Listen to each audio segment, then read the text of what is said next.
हमारा एक बड़ा खास सेगमेंट है और गेस्ट हमारी बड़ी ज़बरदस्त हैं। एक तो इन्होंने मारे हैं इंतहा के मुक्के, ज़बरदस्त तरीके से इन्होंने मुक्के रसीद किए हैं। अब किसको मारे हैं ये तो हम इन्हीं से पूछेंगे। वर्ल्ड रिकॉर्ड होल्डर हैं, basically Guinness book of world records में इनका जो है वो नाम शामिल है और वर्ल्ड रिकॉर्ड इन्होंने बनाया हुआ है।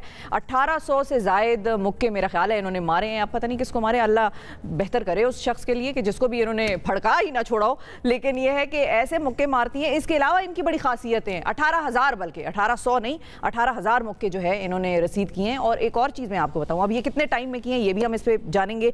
माइंड साइंसेस की भी एक्सपर्ट हैं, योगा के हवाले से भी बड़ा काम करती हैं। ये इनसे जानेंगे कि अपने माइंड को कैसे ट्रेन करें कि अगला आपके आगे टारगेट खड़ा हो और आप उसको बस ये देख के ही फैसला कर लें कि मैंने इसको 18,000 मुक्के लगाने हैं। तो ये किसको इन्होंने मारे, हमारे साथ सुलेफा नकवी साहिबा मौजूद हैं और इनसे हम जानेंगे। सबसे पहले तो बड़ी मुबारक हो, कंफर्म कर लें। हाँ 1800 है या 1800 है, हाँ ये पूछ लेंगे क्योंकि हमें तो 18 पे ही जो है वो मामला रुक जाएगा हमारा तो। बिल्कुल बिल्कुल 18,000 है, ये बार बार कहा जा रहा है। सुलेफा नकवी हमारे साथ मौजूद है। अस्सलाम वालेकुम सुलेफा। हाँ वालेकुम सलाम, कैसे हैं आप लोग? Good morning. गुड मॉर्निंग जी, हम बिल्कुल ठीक ठाक हैं। सुलेफा नकवी, बेसिकली नाम भी बड़ा इंटरेस्टिंग है और खूबसूरत है। पहले तो नाम का मतलब बताएं, क्या मतलब है सुलेफा? Thank you so much. सुलाफे का मतलब है सुलाफे या सुपीरियर से पर्शियन नेम, क्योंकि मेरे इंसेस्टर्स पर्शियन हैं तो इस वजह से उन्होंने मुझे ये नाम दिया। क्या बात है, जबरदस्त भाई। अच्छा अब ये मुक्कों पे आ जाते हैं हम। तो पर्शिया में क्या मुक्के मारने का रिवाज था क्या, जो ये आपके अंदर क्वालिटी वहां से आई? नहीं बिल्कुल ऐसा नहीं। मैं सेल्फ डिफेंस के लिए गई थी एक्चुअली एक मार्शल आर्ट्स क्लब में, जहाँ पर मैं रह रही थी वहीं पर एक मार्शल आर्ट्स क्लब था। तो मैंने सोचा कि सेल्फ डिफेंस सीखते हैं और उसके बाद उन्होंने मुझे वहाँ पर आइडिया दिया कि आप जो पंचेस करते हो वो 1 सेकंड में 7 पंचेस होते हैं स्पीड में। तो अगर हम इसको 1 आवर की कैटेगरी में डालते हैं तो आई थिंक आप काफ़ी ज़्यादा पंचेस कर सकते हो। तो जब मैंने इसकी अटेम्प्ट की थी तो मुझे इंडिया ने भी अप्रूव किया था, मुझे यूके यूएसए ने भी अप्रूव किया था और उसके बाद गेनेस ने भी अप्रूव किया। तो ये शुरू में कोई मुक्कों का रिवाज नहीं था, बट हाँ मुझे रेसलिंग ज़रूर पसंद थी, मेरे अंदर वो ट्रेड्स थी और उसके बाद तभी मैंने मुक्कों का रिकॉर्ड बनाया and I am very happy about it. अरे तो आप वही हैं वो बच्चे जो रेसलिंग देख रहे होते हैं बचपन में, हल्क होगन अल्टीमेट वॉरियर वाली, वो देखी होगी आपने फिर क्या, वो जॉन सीना टाइप? बिल्कुल, John Cena was my favourite. अब नहीं, उस टाइम पे जॉन सीना मेरा फेवरेट था और मैं देखती होती थी और जो देख कर ना इमिटेट करने की कोशिश करती थी। मुझे ये नहीं पता था कि ट्रेड्स मुझ में क्यों आ रही हैं, वो यही था कि उसके बाद मैंने रैकेट बनाना था और वो बन गया। It's all in your mind. तो आप रैकेट के बारे में बताएं ना, क्या ग्राउंड वर्क क्या किया? हाँ बैकग्राउंड वर्क क्या किया आपने, किस तरह ये रिकॉर्ड बनाया? सिंपल इसमें ये चीज़ थी कि पहली जब हमने अटेम्प्ट की तो सबसे फ़नी स्टोरी ये हुई कि हमारी कैमरा के आगे से कोई शख्स गुजर गया और उस टाइम किसी को भी नहीं पता था कि ये वीडियो ज़ाया हो जाएगी। मैंने कुछ भी नहीं कहा, मैंने कहा हम सेकंड अटेम्प्ट करेंगे। सेकंड अटेम्प्ट की तो मैंने 16,000 पंचेस किए, उसको इंडिया ने, वर्ल्ड असिस्ट ने और उसके बाद यूके यूएसए RHR ने उसको अप्रूव किया। थर्ड अटेम्प्ट की टाइम पे मुझे कहा गया कि गिनेस की रिक्वायरमेंट ये है कि पंचिंग पैड पर उनको ये पंचेस चाहिए, पंचिंग बैग पर नहीं। अच्छा। और उस बंदे की हाइट 5'10" होनी चाहिए, मतलब उनकी एक अपनी रिक्वायरमेंट होती है।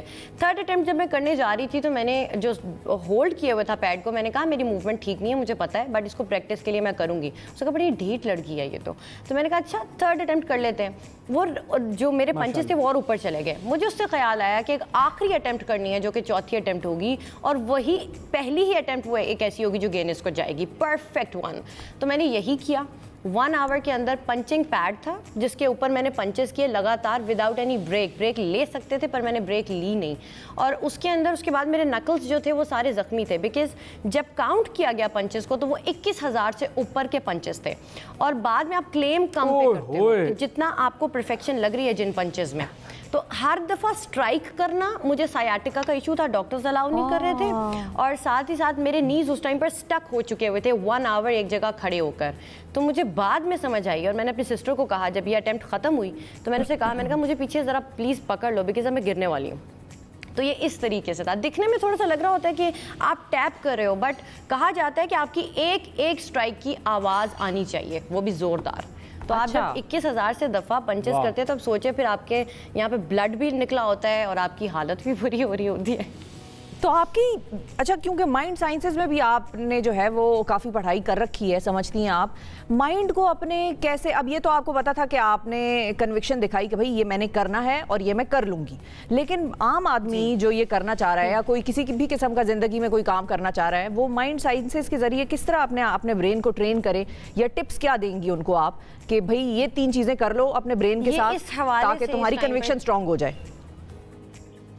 नहीं, थैंक यू सो मच के इस हवाले से आपने मुझे बोलने का मौका दिया। बड़ा इंपॉर्टेंट क्वेश्चन है तमाम लोगों के लिए। मेरे मेंटोर ने मुझे हमेशा एक ही बात सिखाई है।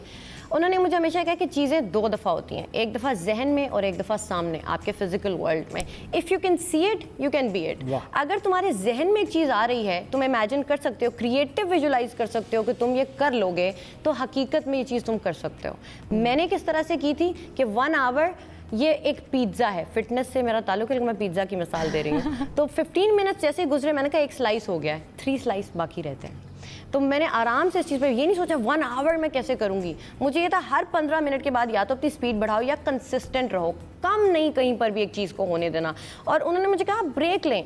मेरा चूँकि मैं मेंटली इस चीज़ को अपने आप को प्रिपेयर कर चुकी हुई थी कि सुलाफे 1 घंटे से पहले तो जो ना एक हार मानने वाला सिस्टम होता है वो नहीं करना। क्यों? आपके कंधों पे जिम्मेदारी है। आप जब अटेम्प्ट करो, बिग पिक्चर सोचो। बिग पिक्चर ये थी कि पाकिस्तान के लिए अटेम्प्ट कर रही हूँ और एक लड़की होकर अटेम्प्ट कर रही हूँ और पहली फीमेल होंगी एंड्योरेंस के अंदर, इस कैटेगरी के अंदर, तो बन गया तो क्या होगा। तो वो बिगर पिक्चर मैं देखती रहती थी और साथ ही साथ एक चीज़ सोचती रहती थी कि Sulafe if you can see it you can be it. तो तमाम वो लोग जो सोचते हैं कि मैं किस तरह ये करूं, अगर आप इमेजिन कर लेते हो एक चीज़ को तो आप फिजिकल वर्ल्ड में कर लोगे।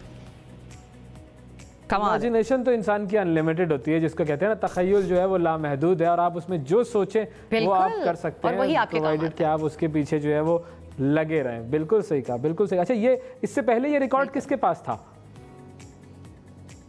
ये रैकेट मैंने ही सेट किया और जिस तरह मैंने आपको बताया कि 16,000 पहले मैंने बनाया, उसको ब्रेक करके फिर 18,000 तक पहुंची और गिनीज को हमने इसको भेज दिया। पाकिस्तान बुक ऑफ रिकॉर्ड्स ने उस पर फिर मुझे फ़ख्र पंजाब का टाइटल दिया।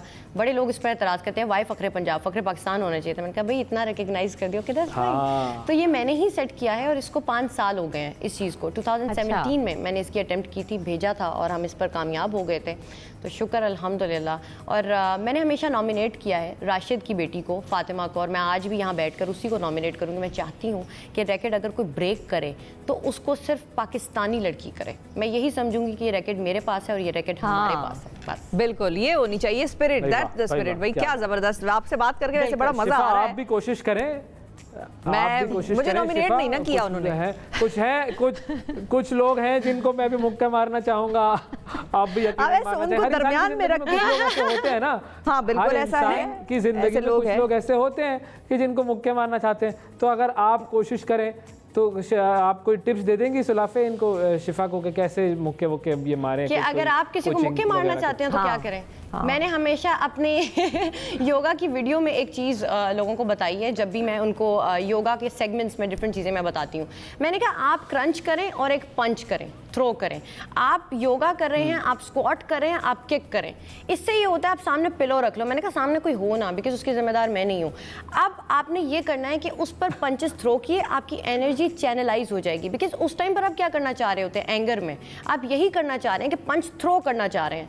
अब वो आप किसी चीज़ पर भी करें, आपको choose the best option. Best option उसमें क्या है? अपना गुस्सा उतारें सबसे पहले। दूसरा, ऐसी कोशिश करें कि क्या करूं कि गुस्सा ना आए। गुस्से में आने के बाद क्या करूं, ये थोड़ी सी गलत अप्रोच हो जाएगी। तो आपने सामने अपने पिलो रखना है, कोई भी चीज़, उस पर पंचेस, मुक्कों की बरसात कर दें। मैं तो कहती हूँ उस पर रैकेट बना दें, वो आप कर सकते हैं। और हमेशा गुस्से में आए नहीं, गुस्सा दिखाएं, उससे काम हो जाता है। आने में और दिखाने में क्या फ़र्क है जी, अगर बता दें? बिल्कुल, अब गुस्सा आने में ये फ़र्क है कि अगर मुझे गुस्सा आएगा तो मेरे एक एक सेल में गुस्सा भरा जाएगा, मेरी न्यूरोलॉजी चेंज होगी, मेरा ब्रेथ का जो पैटर्न है वो चेंज हो जाएगा। और अगर मैं गुस्से में सिर्फ दिखा रही हूँ तो सिर्फ मैं शाउट कर सकती हूँ आराम से कि तुम मेरी बात अंडरस्टैंड नहीं कर रहे हो। अब मैंने सिर्फ एक्ट किया है, अब मुझे वो गुस्सा नहीं और मेरी बॉडी को उसका नुकसान नहीं हुआ। एक्ट करें और उससे आपका काम हो जाता है। खुद गुस्से में आएंगे तो एक एक सेल से गुस्सा कैसे निकालेंगे, और वही आप अपनी एनर्जी एक एक सेल से गुस्सा कैसे निकालेंगे। और अवैस ने बिल्कुल, और अवैस ने जाहिर है जिंदगी में उन लोगों का जिक्र किया जिनको हम मुक्के मारना चाहेंगे। मेरा आइडिया ये है कि दरमियान में उस शख्स को खड़ा करें, पीछे अवैस खड़े हो जाए, आगे मैं खड़ी हो जाऊं, दोनों तरफ से उसका सैंडविच बना दें, कुछ इस किस्म का सिलसिला हो। यही होती है ना पार्टनरशिप, और क्या होती है पार्टनरशिप। लेकिन ये do not forget but forgive. हाँ बिल्कुल, ऑलवेज फॉरगिव देम। छोड़ें, आप उन पर इतनी एनर्जी क्यों लगाना चाहते हैं। मट्टी पाओ, आगे चलो। ये भी अच्छी बात, अपना टाइम, अपनी एफर्ट, जिंदगी में प्रैक्टिस तो होनी चाहिए ना। प्रैक्टिस होनी चाहिए, लेकिन always we are doing things practice के लिए मच मोर इंपॉर्टेंट, उसमें हमारा टाइम ज्यादा लगता है। प्रैक्टिस के लिए पंचिंग बैग है, पंचिंग पैड। हाँ, थैंक यू सुलाफे, ये प्रोनाउंसिएशन है एक्चुअल जो अभी मैंने सीख लिया फाइनली सेगमेंट के एंड तक। थैंक यू सुलाफे, बहुत शुक्रिया, आपने वक्त निकाला। और अल्लाह ताला इसी तरह मजीद आपको पाकिस्तान को रिप्रेजेंट करने का आलमी फोरम्स में मौका देता रहे, और आप इसी तरह हमें प्राउड फील कराती रहें।